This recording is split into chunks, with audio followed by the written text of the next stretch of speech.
Oi galera, tudo bem? Chega mais porque a gente vai começar o Aqui Entre Nós, esse podcast bem intimozinho, na presença dele, que é professor da Escola de Comunicação da UFRJ e do programa de pós-graduação em Informação e Comunicação em Saúde da Fiocruz, e não satisfeito, coordenador do Laboratório de Comunicação Publicitária aplicada à Saúde e à Sociedade, o Compasso. Aqui entre nós ele, Sandro Torres. E aí, Sandro? Como você tá? Tudo bem. Você pode explicar pra gente um pouquinho o que é o Compasso e o que a gente está fazendo com essa campanha nova agora? Sim, o Compasso, Laboratório de Comunicação Publicitária, quem inventou esse nome desse tamanho, gente? A ideia é trabalhar com publicidade e saúde, né? A saúde, ela só pode ser promovida completamente se a gente incluir o direito à comunicação em saúde. Então, uma parte importante da promoção de saúde é divulgar a informação e fazer práticas de comunicação que possam esclarecer as pessoas e mobilizá-las para as melhores práticas para a promoção do bem-estar individual e coletivo.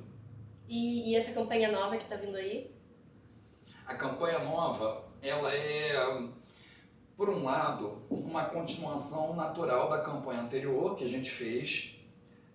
Fizemos uma campanha de prevenção de gravidez na adolescência e resolvemos ir um pouco mais longe, né, desdobrando então ISTs, né, as infecções sexualmente transmissíveis apareceu como um tema de continuidade natural, ao mesmo tempo que a gente tem um problema de saúde bastante significativo nessa temática. A gente tem uma série de problemas de saúde que estão na transmissão sexual e que estão sendo negligenciados, pouco trabalhados, não só pelas ações de saúde, mas principalmente pelas campanhas de prevenção. Não é possível que a gente fique o tempo inteiro preso ao calendário do Ministério da Saúde, do tipo, só se preocupar em chamar a atenção das pessoas para se preservarem no ato sexual em fevereiro, quando tem o carnaval. As pessoas estão vivendo o ano inteiro e as pessoas estão transando, as pessoas estão namorando, as pessoas estão se conhecendo. Graças a Deus. Não é? E que é importante, então, fazer uma mobilização para que as pessoas estejam atentas, vivenciarem plenamente suas vidas sexuais, mas com segurança, com responsabilidade, com a sua saúde e com a saúde do outro também. Muito bom. E ainda nesse assunto da comunicação, né, eu acho que a gente tem uma polêmica, que é essa questão das ISTs, versus a questão da educação sexual, que ultimamente não, né, mas de muitos anos pra cá tem sido muito mal entendida enquanto algo que tem que ser passado dentro das universidades, dentro das escolas. A pergunta que eu acho que a gente não pode deixar de discutir, de conversar é a falta de educação sexual adequada, que faz com que alguns jovens não saibam nem o que é uma camisinha. É algo preocupante, a gente precisa falar sobre? Não tenha dúvida. A gente tem que ter bastante alegria de ver que a educação sexual está retornando com mais força para o ambiente escolar, seja no ensino fundamental, médio, seja no ensino superior, porque a informação sobre sexualidade é muito importante. É preciso muito separar e entender para que não reste nenhum tipo de dúvida. E da educação sexual tem a ver com a compreensão, o entendimento, a informação sobre a sexualidade. Não é ensinar a fazer sexo, que isso seria um despropósito, não faz o menor sentido. Me causa estranheza que no século XXI alguém ainda imagine que educação sexual seja pornografia. Na verdade, é você utilizar as informações que são importantes para o conhecimento de si próprio, para o conhecimento do outro. Obviamente, para cada faixa etária, a linguagem e a complexidade do que se trata na educação sexual vai ser uma, de acordo em referência à idade que se fala. Então, para uma criança que está no ensino fundamental, por exemplo, a educação sexual é fundamental para ela compreender o seu corpo. E, inclusive, ao compreender seu corpo, não permitir que ninguém abuse dele. Ou se acontecer uma situação de vulnerabilidade, que ela possa pedir socorro, que ela possa se comunicar com responsáveis, pais, familiares, professores, as pessoas que estão dentro da rede de proteção dessa criança. Então, não tocar num assunto é permitir que ele esteja nas sombras. No ensino médio, adolescentes, você vê as pessoas iniciarem a sua vida sexual, normalmente de uma maneira meio escondida e também dentro da sua privacidade, dentro da sua particularidade. Então, iniciar a vida sexual sem compreender o seu corpo, sem compreender os riscos que envolvem tudo isso, é um perigo. Conhecendo melhor, talvez até se desenvolva um senso de responsabilidade que, ao invés de antecipar o início da vida sexual, atrase.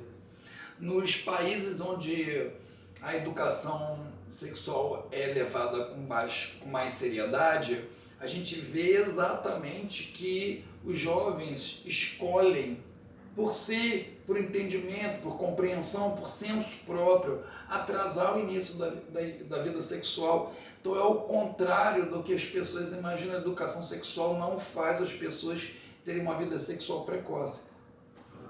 O inverso disso. E mesmo na vida adulta existem muitos mitos, existe muita desinformação, existe muito desconhecimento em relação às práticas que são efetivamente saudáveis. Então isso precisa ser discutido, isso precisa ser conversado, os tabus em torno disso precisam ser superados para que as pessoas tenham mais saúde, vivam melhor, tenham uma qualidade de vida melhor. Sim. E na universidade, Sandra, você considera importante um ambiente de discussão desse tipo de assunto? Nossa, o ambiente acadêmico universitário é o momento mais intenso da vida de todas as pessoas. É lugar comum entender que o jovem ele está querendo experimentar as coisas, ele quer ultrapassar as barreiras, ele quer se encontrar com seu eu adulto, a sua individualidade.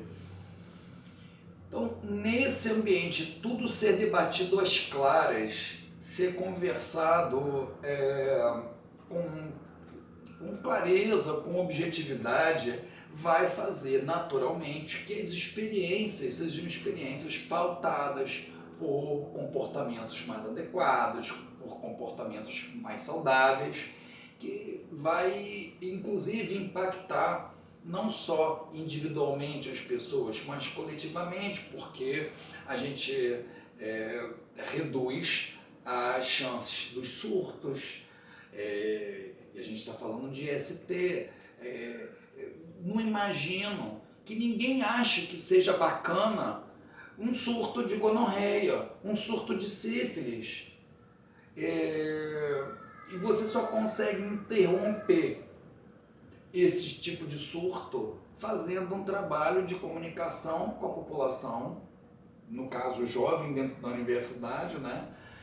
Para que isso possa ser revertido e encontrar um caminho de paz e tranquilidade, né? Eu acho que todo mundo só pode querer isso, né?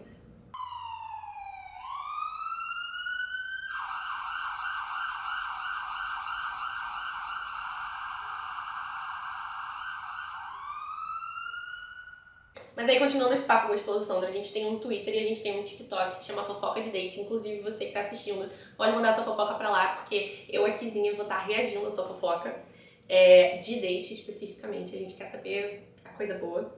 E aí, ultimamente, a gente tem recebido muitas coisas, muitas dúvidas.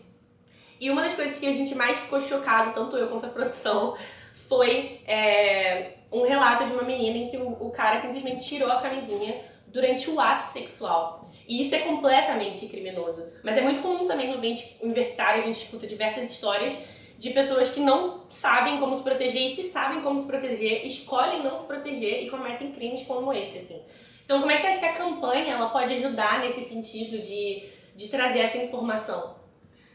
Olha, primeiro, acho que tem que começar por aí. Se um rapaz tira a camisinha no meio de um ato sexual, isso já configura crime, isso precisa ir para a delegacia.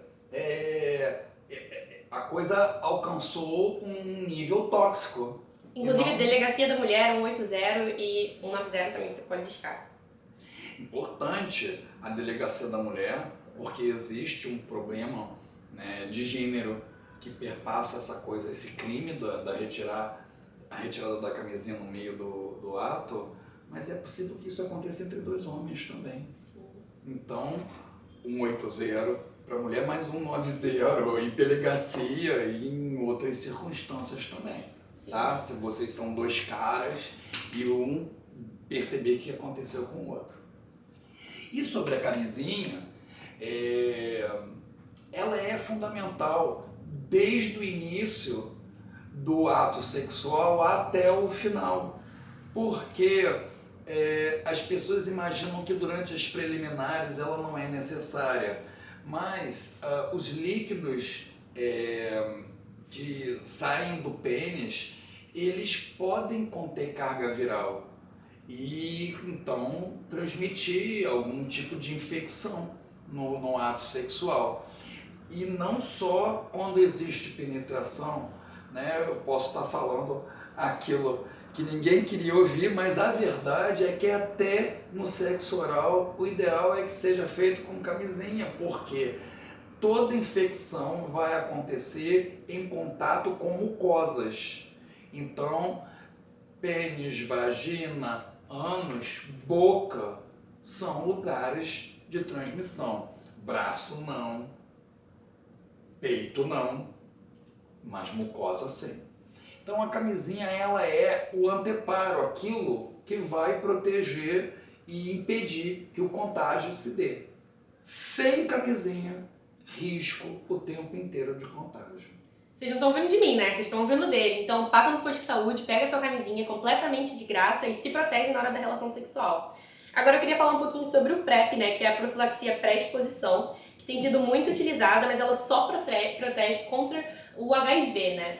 E a cada vez mais isso cresce. Então, comprovando que o uso da camisinha é necessário. Mas eu queria que você me explicasse um pouco sobre o PrEP e que você falasse um pouco sobre a importância disso e do uso junto com a camisinha.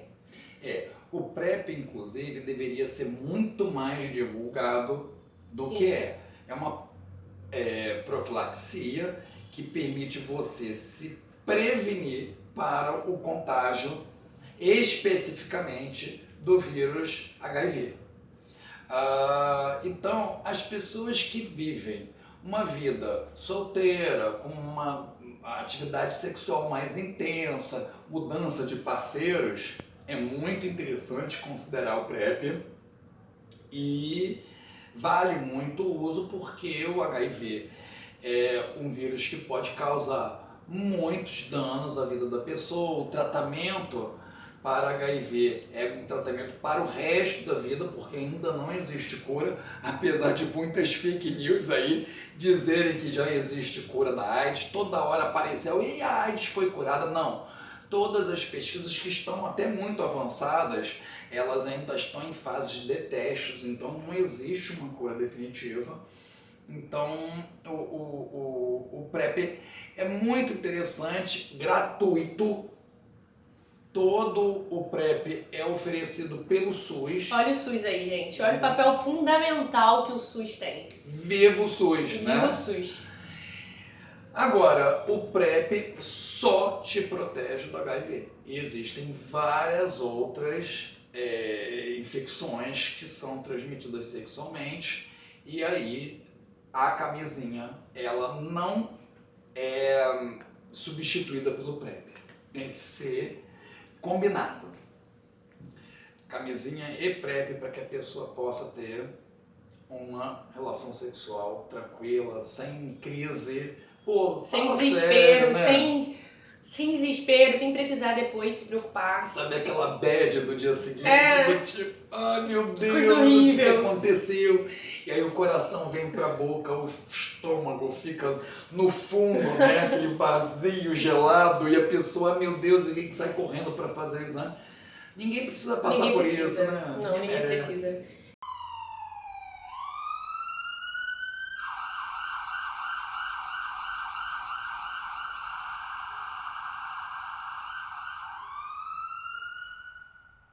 Retomando, gente, aqui com Aqui Entre Nós, com Sandro Torres. A gente tem o nosso perfil no Twitter e no TikTok, Fofoca de Date. Manda sua fofoca pra gente. A gente vai reagir aqui agora a uma fofoquinha que mandaram pra gente no nosso Twitter. Tô muito animada. E vamos reagir aqui junto com o Sandro pra ele dar as opiniões dele e dizer o que ele acha sobre isso aqui. Então, mandaram aqui pra gente. Uma conhecida da minha cidade casou com um homem sem transar com ele antes, porque ela quis esperar eles casarem pra terem a primeira transa, mesmo ele tentando convencer ela do contrário. Achei já problemático do início, né? Achei já... Pois bem, casaram, mas quando eles chegaram aos finalmente, ele broxou. E pior, todas as vezes que eles tentaram transar, ele não conseguia ficar duro. Até que a mulher cansou de esperar e traiu o marido com o jardineiro dela. Eu não esperava isso, não. Eu não esperava isso, não. Plot twist. Eu acho que uma primeira coisa que a gente pode falar, né, que eu acho que é importante, é que é natural as pessoas broxarem, é natural pessoas com pênis broxarem, é natural isso.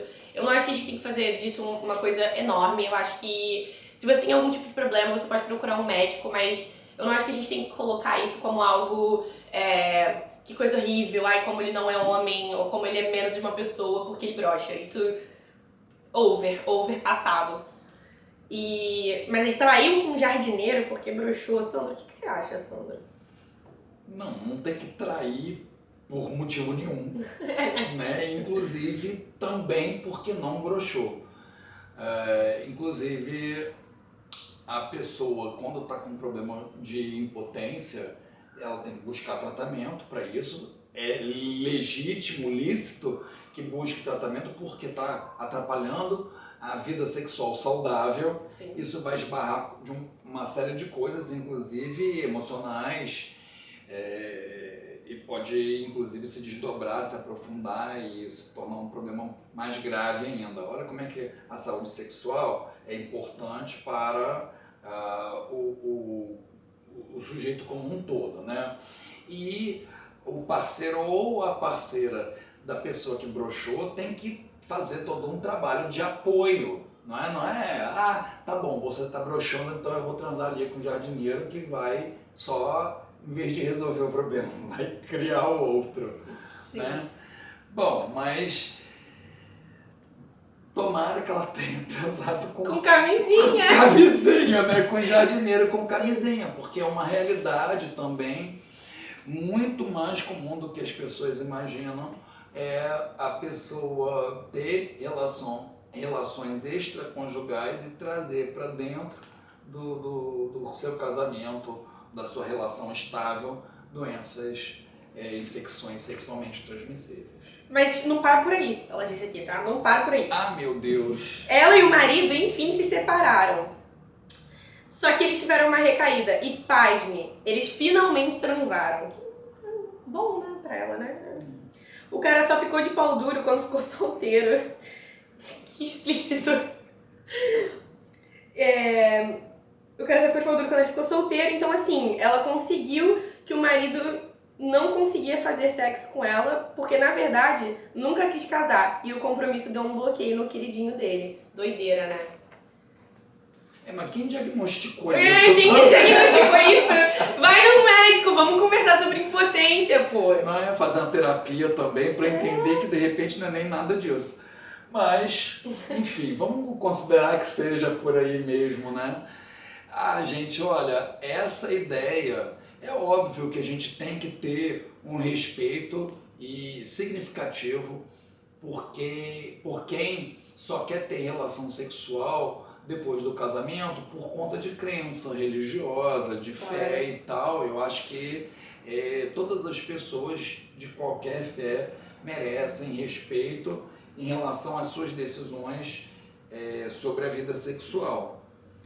Mas, enfim, vem com o brinde, né? Se você escolhe só ter relações sexuais, só experimentar a relação sexual com seu parceiro ou parceira depois do casamento civil, religioso, etc., não importa, existe uma grande chance de não existir uma compatibilidade entre aquelas pessoas, entre o casal, e isso trazer uma série de problemas futuros. Eu acho que, na medida que a gente tira o tabu do sexo e da relação sexual, da intimidade que duas pessoas podem estabelecer entre si, isso vai tornar a decisão de um casamento, que não é uma decisão trivial, uma decisão muito mais segura, com muito mais chances de acertarem, né? Sim. Mas voltando aqui Não garante, não garante, mas ajuda, né? Sim. Mas voltando aqui ao caso lá dela ter transado com um jardineiro, né? A gente espera que tenha sido com camisinha. A questão da camisinha é uma questão que a gente vai sempre retornar, né? É uma questão frequente, vai ser frequente na campanha e vai ser frequente na nossa conversa também.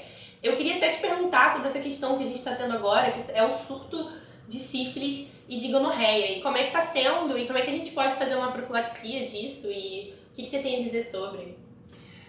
Não tem muito para onde fugir. A camisinha é a única forma de se proteger contra sífilis, gonorreia e diversos outros menos importantes, porque acometem menos pessoas, estão mais controlados, outras infecções sexualmente transmissíveis.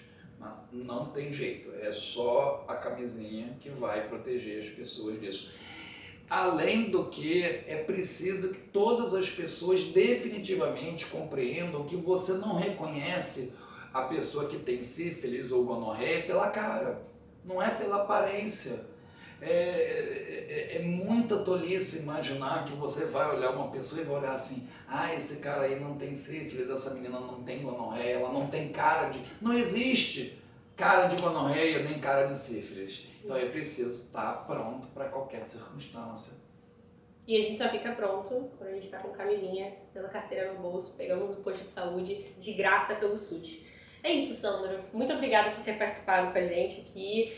Se conectem nas nossas redes sociais, sigam o Compasso nas redes sociais, sigam a Maria no TikTok, me sigam no TikTok, sigam o nosso Fofoca de Date no Twitter e no TikTok também. E obrigada mais uma vez. Muito obrigado, eu que agradeço.